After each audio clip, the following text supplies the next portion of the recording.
Next question.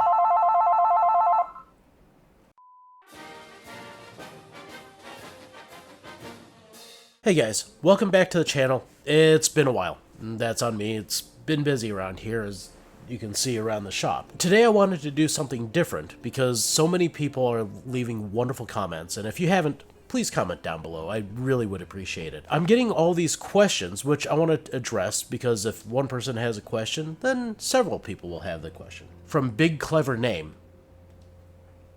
Clever. Great video, Marshall. What do you think about Titebond hide glue? I think it's horrible. It's no better than using regular Titebond. They add a bunch of addifiers and modifiers to keep it liquid at room temperature, and it also extends the open time. When you have that liquid hide glue, it's basically going to act just like regular Titebond, except that it has the animal proteins instead of the synthetic materials holding on. One of the problems that I've seen with it is that in moderate temperatures, and I mean like maybe 95 or 100 degrees Fahrenheit, and for you Europeans and the rest of the world other than us two countries who use Fahrenheit, look over here and there will be the conversion. But basically, right around 100 degrees, it starts to do what's called creep, where the glue will expand. So if you use it for like a center joint of a top, it'll come out and people will say, hey, it feels like you've got an open seam.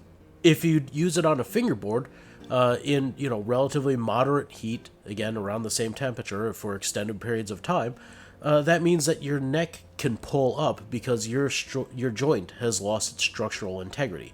So I personally am not a big fan of that, and while it's a good product as a whole, if it's going to be subject to 100-degree temperatures, which in North America is not uncommon for most of us, that's something to consider. It's not that much work to actually make hide glue. I have a question from Lush462.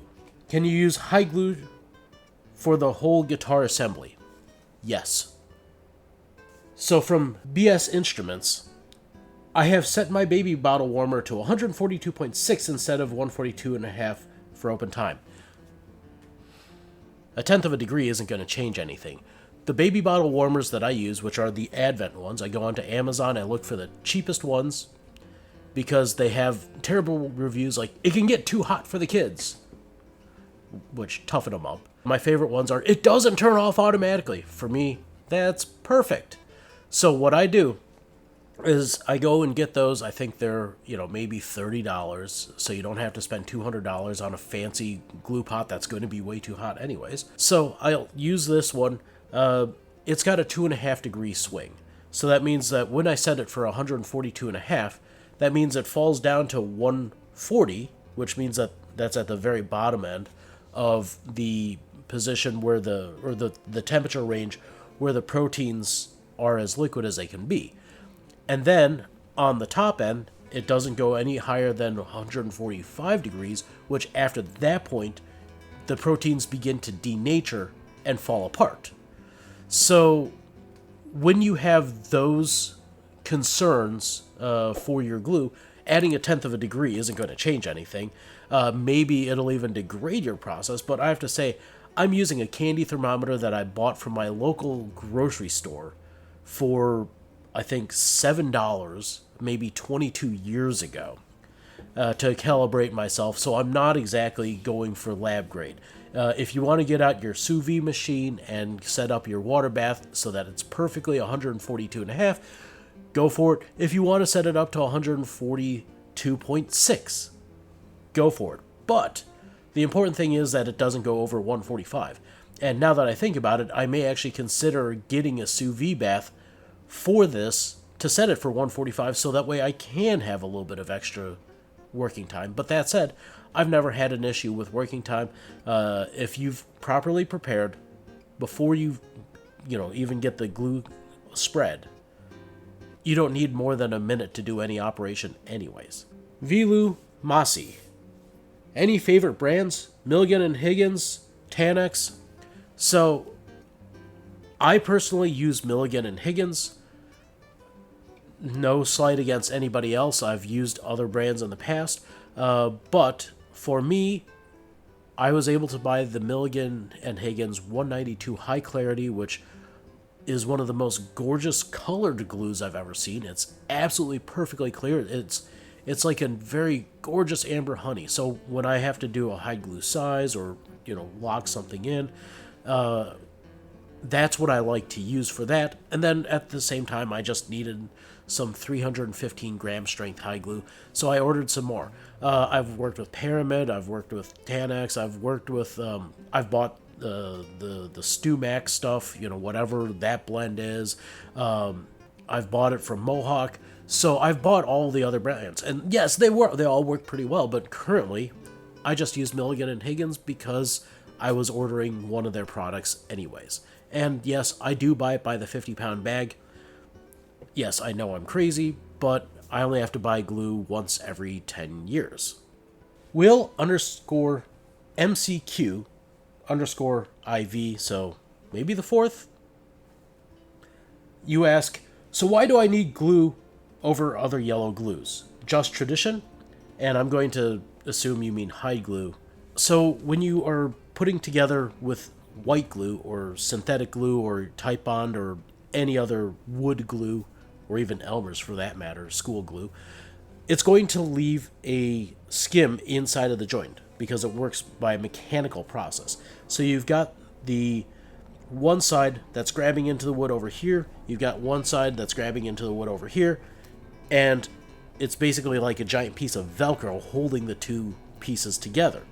Now, with a proper hide glue joint, it's got, because it's protein based, you've got the proteins that have absorbed lightly into the wood, so it's kind of stitching the cellular structure together as those long chain proteins form.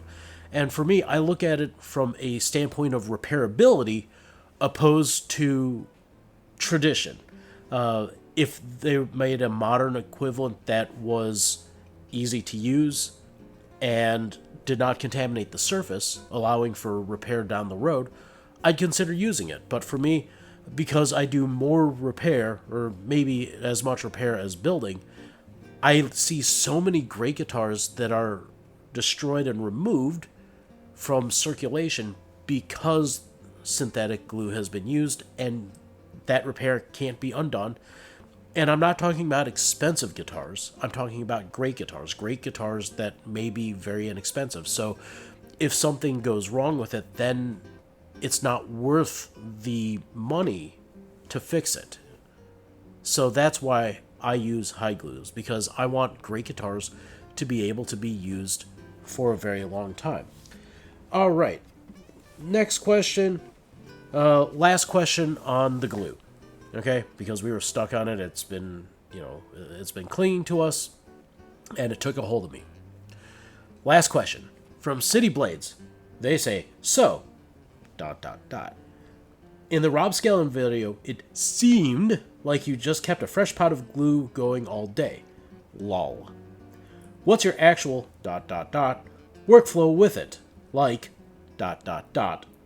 Say you make some, and then it's good for X amount of time, and then when that time has passed, if you're left, what do you do with it? That's actually a really great question. I don't always have a cauldron of glue going on my bench. I used to, but I would find that my glue and water ratio would go off. And I find that for me, I can reheat my glue maybe 4 times before I start to notice any strength degradation.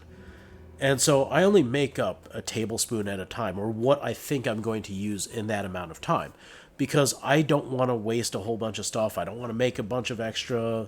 It can go moldy. You don't want to do that. So what I do is I'll make a batch, and I plan it out for, if I'm going to have to, say, glue on a bridge,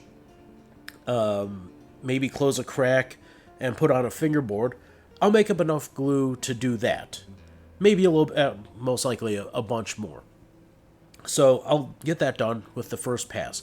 And then as soon as I'm done using it, I take it inside of that bottle that I had in the video, and I'll just walk it right over to my refrigerator, and I put it in with cover, and I leave the glue brush in and whatnot. And because I've got a small fridge here at the shop that's dedicated for shop supplies, like keeping my super glue cold so that way it doesn't go off, because yes, I do have to use super glue from time to time. I will keep my super glue in there, and I'll keep my high glue in there, and then I'll keep some bottles of water for myself in there, because I also enjoy a nice cool drink. And I also keep a thing of baking soda in there, because I don't want my water to taste like high glue. So I keep everything in the fridge when I don't have to use it. And I'll pull it out and I'll put it into my glue pot, and I'll heat it up, as I'm getting everything set together. It takes maybe 10 or 15 minutes to warm up. I check consistency, and then I'm ready to go.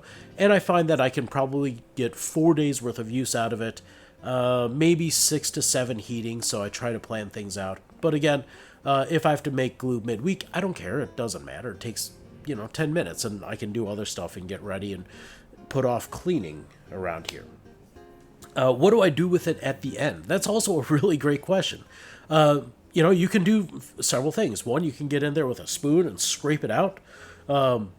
Nowadays, it's a health product that's really hot is collagen, and that's all that this is. So you could eat it if you want. I wouldn't recommend it.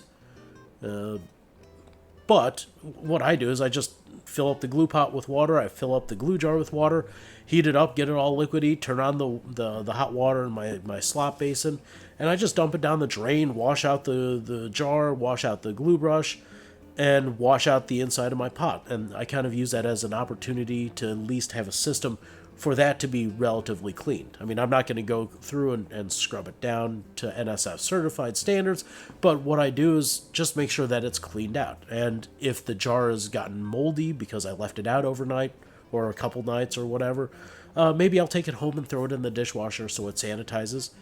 Maybe not. Maybe I'll just throw some vinegar in there or bleach. It doesn't matter.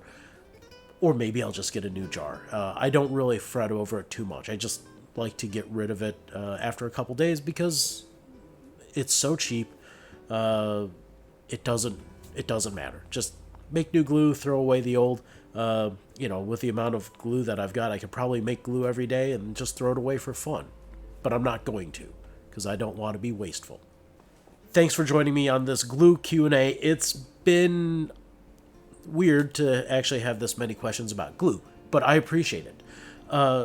For a special discount, go to my website, use the promo code YouTube for a deposit on a new guitar that gives you $500 off. That's a massive amount of money for anybody. And please, if you like this content, please help me out by sponsoring me on Patreon. I've got special things that go over there. I've got extra long videos for you. And join me again next time that I can get one of these up, because I've got more questions. And I always appreciate it when you hit that like button. I always hate to be the smash the like button, but smash the like button. So there, now you made me hate myself. I'll see you next time.